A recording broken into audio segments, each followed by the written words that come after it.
मनुष्य तो वही है जो मनुष्य के लिए मरे, मनुष्य तो वही है जो मनुष्य के लिए मरे, यही तो पशु प्रवृत्ति है कि आप ही चरे। नमस्कार, हिंदी स्टार विद सुरेश कुमार में आपका स्वागत है।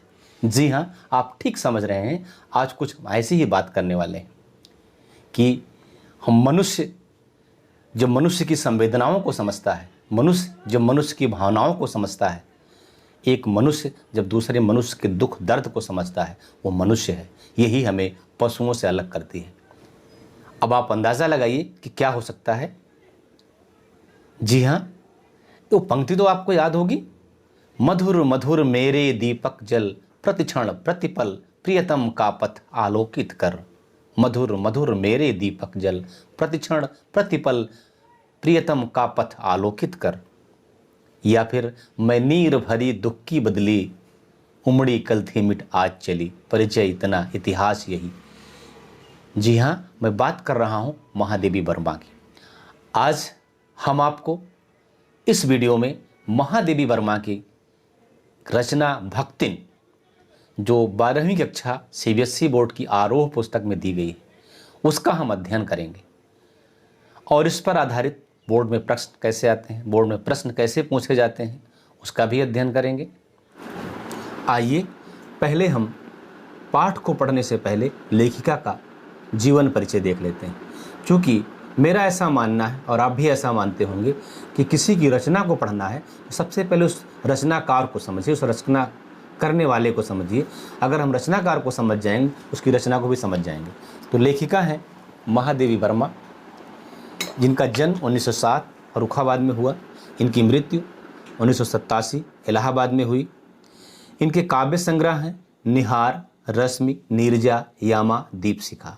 अब आप सोच रहे होंगे कि काव्य संग्रह क्या है, तो सीधी बात में ये बताऊं मैं कि जिस पुस्तक में किसी कवि की कविताओं का संग्रह होता है उसे काव्य संग्रह कहते हैं।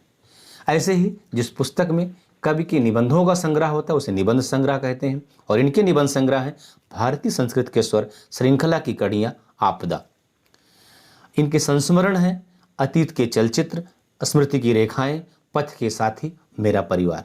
अब आपके मन में प्रश्न उठता होगा कि संस्मरण क्या है।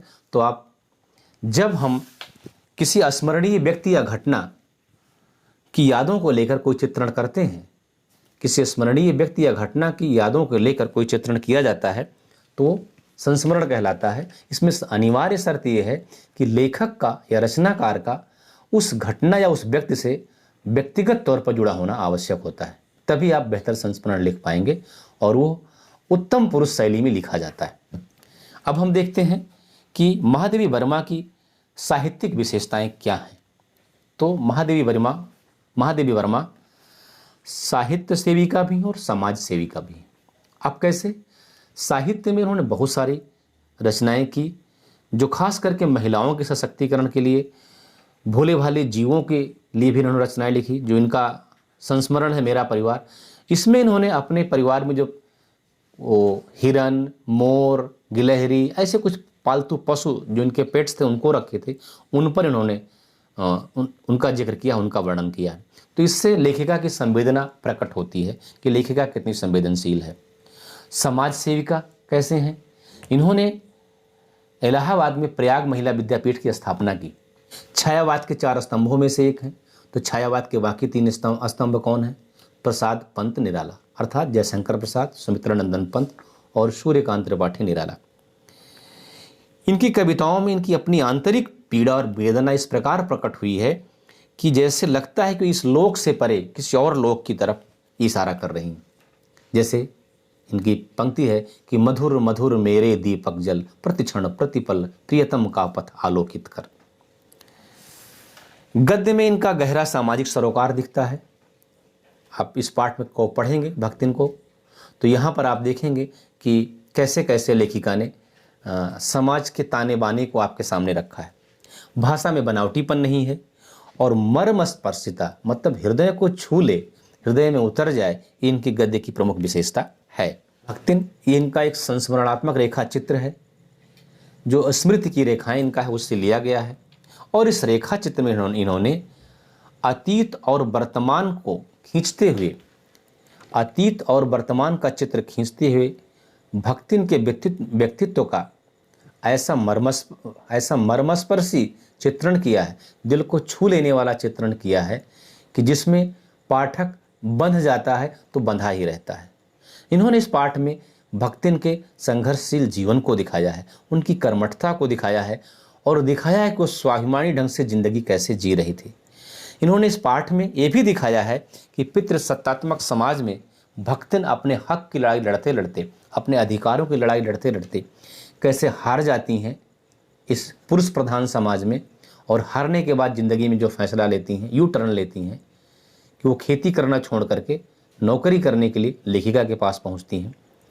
और लेखिका के जीवन पर भक्तिन के व्यक्तित्व का ऐसा असर पड़ता है, भक्तिन किसी सावन या भादों के काले बादल की तरह उनके जीवन पर छा जाती हैं और उमड़ घुमड़ कर ऐसी बरसती हैं कि लेखिका भीगती हुई भी भीगने की शिकायत नहीं करती, भीगना उसे अच्छा लगता है। अर्थात मेरे कहने का आशय ये है कि भक्तिन लेखिका के जीवन में एक महत्वपूर्ण भूमिका अदा करती हैं और लेखिका बहुत कुछ न चाहते हुए भी, भक्तिन के सारे गुण उसे पसंद नहीं, लेकिन वो भक्तिन को छोड़ नहीं सकती है।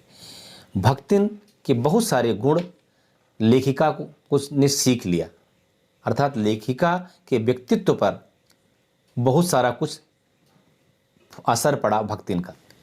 कहने का आशय ये है कि लेखिका भक्तिन के सानिध्य में रहकर, भक्तिन के साथ रहकर अधिक देहाती हो गई, लेकिन भक्तिन को शहर वाली नहीं बना पाई। लेखिका को भक्तिन ने गांव के सारे पकवान, सारे व्यंजन खिला दिए, लेकिन शहर का रसगुल्ला भक्तिन के मुंह में जाने का सौभाग्य नहीं प्राप्त कर सका। सारी रीति रिवाज गांव के भक्तिन ने लेखिका को सिखा दिए, लेकिन भक्तिन जब बुलाएं तो आए कहने के अलावा वो जी कहना नहीं सीखी। अब हम इस पाठ में लेखिका ने भक्तिन के जीवन को 4 परिच्छेदों में, 4 फेजेज में बांटा है। आज हम पहले फेज का अध्ययन करेंगे। आइए हम देखते हैं। पहले फेज में हम देखेंगे कि भक्तिन कैसी थी, भक्तिन का भक्तिन नाम क्यों पड़ा, भक्तिन कौन थी, इन सब प्रश्नों का पर हम चर्चा करेंगे। और ऐसे ही प्रश्न परीक्षा में यहाँ से आते हैं। हम पढ़ाते समय ध्यान देंगे कि जहाँ जहाँ से प्रश्न आते हैं, जैसे जैसे प्रश्न आते हैं, उन्हीं हेडिंग के तहत आपकी इस टॉपिक को हम डील करें। आइए आपकी ही पुस्तक से हम भक्तिन का अध्ययन करते हैं। अब प्रश्न ये तक भक्तिन कैसी थी, इसका जवाब यहाँ क्या है कि भक्तिन छोटे कद की और दुबले शरीर वाली थी, पतले होंठ थे और उनके पतले होंठों के कोनों में दृढ़ संकल्प था। आंखें छोटी थी लेकिन उनमें एक विचित्र समझदारी थी, जिसे पहले दिन जब लेखिका के पास उपस्थित हुई तब से आज तक लेखिका उसको एहसास कर रही। और आए हुए एक युग बीत गया, और जब इस संबंध में भक्तिन से कोई प्रश्न कोई पूछता है कि कब से तुम लेखिका के साथ रहती हो, तो भक्तिन बड़े सारगर्भित अंदाज में कुछ ऐसे सोच करके कहती हैं कि तुम पचे से का बताई, यह 50 बरिस से संग रहित है। इसका आशय हुआ कि तुम पचे से, तुम मतलब तुम, पचे मतलब लोगों से, तुम लोगों से क्या बताएं, यही 50 बरिस से, 50 वर्षों से संग रहित है, साथ रहती हैं। अर्थात लेखिका कह रही हैं कि तुम लोगों को क्या बताएं, यही लगभग 50 सालों से मैं इनके साथ रहती हूँ। इस हिसाब से लेखिका कहती है कि मैं 75 वर्ष की ठहरती हूँ और वो 100 वर्ष की आयु भी पार कर जाती हैं। इसका भक्तिन को पता नहीं है। पता हो भी तो संभवतः मेरे साथ बीते हुए समय में रत्ती भर भी कमी नहीं करना चाहेंगी। मुझे तो विश्वास होता जा रहा है कि कुछ वर्ष और बीत जाने पर वो मेरे रहने के समय को खींचकर 100 वर्ष तक पहुंचा देंगे, चाहे उसके हिसाब से मुझे 150 वर्ष की असंभव आयु का भार क्यों न ढोना पड़े। मतलब लेखिका की उम्र 150 वर्ष पहुंच जाए इससे फर्क नहीं पड़ता है, लेकिन भक्तिन लेखिका के साथ बिताए गए समय में रत्ती भर भी कमी नहीं लाना चाहती। और एक क्या है, भक्ति में क्या विशेषता थी, वो इतनी सेवक थी, सेवा भाव इतना इतना था कि उनकी तुलना लेखिका हनुमान जी से करती है। आप जानते होंगे कि हनुमान जी भगवान राम के भक्त थे और वैसा सेवक बहुत मतलब मुश्किल है मिलना। हनुमान से सेवा की तुलना किसी की करना, हनुमान जैसा सेवक दुनिया में नहीं मिलेगा आज की डेट में। तो वही कह रही हैं लेखिका कि सेवक धर्म में हनुमान को भी पीछे छोड़ दें। कौन? भक्तिन। आगे आप पाठ पढ़ेंगे तो इस चीज़ को समझ पाएंगे। कौन थी वो किसी अंजना की पुत्री नहीं थी। हनुमान जी अंजना के पुत्र थे तो किसी अंजना की पुत्री नहीं थी, बल्कि एक अनाम धन्या गोपालिका की कन्या थी। मतलब एक गाय पालने वाली की बेटी थी। नाम था इनका लक्ष्मीन अर्थात लक्ष्मी। और लेखिका ये भी कह रही है कि जैसे मुझे अपना नाम महादेवी वर्मा भारी भरकम लगता है, ढोना दुस्सह लगता है, वैसे ही भक्तिन को भी अपने नाम का विरोधाभासी गुण पता था। क्योंकि उन्हें पता था कि नाम तो लक्ष्मी है लेकिन उनके पास लक्ष्मी कहीं नहीं है, वो गरीब है। तो वो अपना ये नाम लोगों के सामने नहीं प्रकट करती थी, क्योंकि उससे उनको अपने आप को अपमानित महसूस करती। तो जब लेखिका के सामने उपस्थित हुई भक्तिन, तो जब नौकरी के लिए, तो अपना परिचय बताने के साथ अपना नाम भी ईमानदारी का परिचय देते हुए बता दिया, लेकिन इस निर्देश के साथ, इस एहतियात के साथ कि इसका प्रयोग आप नहीं करेंगे किसी के सामने। तब लेखिका भक्तिन को गले में कंठी माला देख करके, घुटी हुई चांद देख करके उनका नाम भक्तिन रख दिया। लेखिका खुद कहती है कि अगर उपनाम रखने की मुझ में काबिलियत होती तो मैं अपना नाम बदल लेती। तो मैंने कवित्व विहीन नाम भक्तिन को दिया और उसको पाकर कि भक्तिन इतना गदगद, इतना प्रसन्न हुई कि जिसकी कोई सीमा नहीं, बहुत खुश हो गई। अब भक्तिन कौन थी? तो झूसी गांव है, ये झूसी गांव इलाहाबाद में है, इलाहाबाद जिले का गांव है। अगर आप संगम स्नान करने कभी गए हो तो संगम से गंगा के उस पार देखेंगे, ठीक गंगा के उस पार झूसी है। पहले गांव था तो शहर वो भी हो गया है। तो झूसी गांव के एक गोपालक की अर्थात यादव की अहीर की कन्या थी ये, और इनकी माँ बचपन में ही मर गई थी। और इसलिए 5 वर्ष की उम्र में, प्राचीन काल में हमारे समाज में बाल विवाह बहुत होता था, तो 5 वर्ष की उम्र में ही भक्तिन का विवाह हंडिया ग्राम के, हंडिया भी वहाँ से करीब 40 किलोमीटर दूर है, उसी तरफ इलाहाबाद बनारस रोड पर संगम से जब आप जाएंगे इलाहाबाद से बनारस की तरफ, तो गंगा के ठीक उस पार झूसी पड़ेगा, फिर 30-40 किलोमीटर दूरी पर हंडिया पड़ता है। तो हंडिया गांव के एक गोपालक, मतलब ग्वाले के यहाँ, यादव के यहाँ, जो संपन्न परिवार था, उसके यहाँ इनको शादी कर दी गई। उसकी सबसे छोटी पुत्र वधू के रूप में इनको यहाँ पर ब्याह दिया गया। और इनकी जो सौतेली माँ थी, शास्त्र में से भी 2 पग आगे चलते हुए 9 साल की उम्र में ही 5 साल में विवाह और 9 साल में गौना करा दिया। अब आप सोच रहे हैं गौना क्या होता है? अभी जैसे आप देखते होंगे शादी होती है तो शादी बड़े होने पर होती है, जब बच्चे समझदार हो जाते हैं तो तुरंत दुल्हन की विदाई हो जाती है लड़की की। लेकिन उस समय जब बाल विवाह होता था, 5 साल का बच्चे तो उसमें क्या विदाई करेंगे? तो 5 साल या 7 साल की उम्र में शादी हो गई और 9, 10, 11 साल जो भी हुआ बाद, उनकी जब बच्चे बड़े हो गए तो उनकी लड़की की विदाई कर दी और लड़की को उसके ससुराल भेज दिया जाता था। तो इसको बोलते हैं गौना। लड़की पराया धन है, हमारे समाज में माना जाता है। पराया धन को वापस लौटाने का पुण्य लूट लिया इनकी माँ ने। पिता का अगाध प्रेम था भक्तिन के प्रति, अर्थात लक्ष्मी के प्रति। इसलिए जब पिता मर गए तो उनके मरने का सिर्फ सूचना भेजी, जब सिर्फ सूचना मात्र रह गया कि मर गए, उनका कफन दफन हो गया, क्रियाक्रम हो गया, उसके बाद। इसलिए देखिए गांव के लोग संपत्ति की रक्षा के प्रति कितने सजग और सयाने होते हैं। जिनको आप अनपढ़ गंवार अंगूठा छाप कहेंगे, वो बड़ा चालाक होते हैं, आप पढ़े लिखे उनसे पीछे रह जाएंगे। तो उनकी जो सौतेली माँ थी, पिता के जिंदे उनको नहीं बुलाया। सोचिए अगर बीमार रहेंगे उस समय बुलाएं तो कुछ संपत्ति में हिस्सा ना दे दे। इसलिए जब वो मर गए, सारा क्रियाक्रम हो गया, तब उनके घर सूचना भेजा, किसके? भक्तिन की ससुराल अर्थात लक्ष्मी के ससुराल।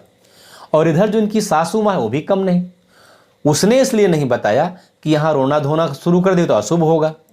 वहाँ इनकी सौतेली माँ ने इसलिए सूचना नहीं दी पिता की मृत्यु की कि आ जाएगी, पहले तो संपत्ति में कहीं हिस्सा ना दे दे बाप, कुछ पैसा कौड़ी रखा होगा, गहना जेवर तो वो ना दे दे, इसलिए समाचार देर से दिया। और इधर इनकी सास ने इसलिए नहीं बताया कि यहीं से रोना धोना शुरू कर देगी तो अशुभ होगा। सास ने क्या कहा कि जाओ लक्ष्मी, तुम अपने नैहर चली जाओ, अपने मायके चली जाओ, बहुत दिन से गई नहीं हो। तो भक्तिन तो खुश हो गई, अभी तो लक्ष्मी है, भक्तिन नहीं है, वो खुश हो गई। बढ़िया बढ़िया कपड़े पहने, जो घर में था गहने पहने और चल दी। उनको लगा करे आज अचानक मेरी सासू माँ ऐसा क्यों बोल रही, और बड़ी खुशी खुशी अपने मायके के लिए चल गई, जैसे पंख लग गया हो। पंख होता तो उड़ जाती रे, कुछ ऐसा ही हाल था। लेकिन गांव की सीमा पर पहुंचते ही उनके पंख जैसे झड़ गए। क्यों झड़ गए? जो गांव की स्त्रियां थी उनको अजीब ढंग से देख रही थी, सहानुभूतिपूर्ण ढंग से देख रही थी कि अरे अब आ रही है ये, इतना देर इसके पिता मर गए, मृत्यु का समाचार खाली समाचार बन के रह गया, सारा क्रियाकर्म हो गया, सब कुछ हो गया, तब आ रही, इसको पहले आना चाहिए था। आप जानते हैं गांव में हमारे कोई प्रियजन नहीं है, गुजर गए हैं, माँ है, पिता है, तो उनके आखिरी समय में आप नहीं पहुँचते हैं तो लोग बड़ा आपको बुरा समझते हैं, हे दृष्टि से देखते हैं। लेकिन इसमें भक्तिन की क्या गलती है, लक्ष्मी की? उसको तो पता ही नहीं चला, जब पता चला तो आई, और उसे अभी भी नहीं पता है। तो गांव की स्त्रियां कौतूहल बस सहानुभूतिपूर्ण ढंग से या अजीब ढंग से देख रही, करे अब आ रही है। और कुछ लोग कह भी रही, हाय लक्ष्मी अब आई, अरे लक्ष्मी तुम अब आई। तो उसको समझ में नहीं रहा हो क्या रहा है। लेकिन जब वहाँ जाती है अपने मायके, तो वहाँ पिता है नहीं, और विमाता अर्थात सौतेली माँ तो सौतेली माँ है, और उसका व्यवहार देख करके पानी भी नहीं पिया और उल्टे पाँव वहाँ से लौट आई। अब आए तो करे क्या? तो अपना गुस्सा किस पे उतार रही? आदमी अपना गुस्सा उसी पे उतारता जिससे बहुत प्यार करता है। तो गुस्सा अपने पति पे उतार रही जिससे वो बहुत प्यार करती थी, और उसका पति भी उससे प्यार करता था। एक एक गहने उसके ऊपर उतार उतार कर फेंकने लगी, और भला बुरा कहते हुए हाथ पांव पटकने लगी, और इस तरह से अपनी व्यथा उसने व्यक्त किया। और ये था भक्तिन के जीवन का फर्स्ट फेज, जो बड़ा कष्टकारी है। उसका सेकेंड फेज, थर्ड फेज हम आगे की वीडियो में बताएंगे। आज की वीडियो में बस इतना ही। वीडियो अगर अच्छा लगा हो तो लाइक कर दीजिएगा, दोस्तों को शेयर कर दीजिएगा, क्योंकि विद्या ऐसा धन है जो बांटने से बढ़ता है, घटता नहीं। और अगर चैनल पर नए हों तो सब्सक्राइब कर दीजिएगा और बेल आइकन जरूर दबा दीजिएगा, ताकि आपको हमारे हर आने वाली वीडियो की नोटिफिकेशन मिलती रहे। मैं हिंदी पर ऐसे ही बेहतर से बेहतर जानकारी लाता रहूँगा। वीडियो देखने के लिए बहुत बहुत धन्यवाद।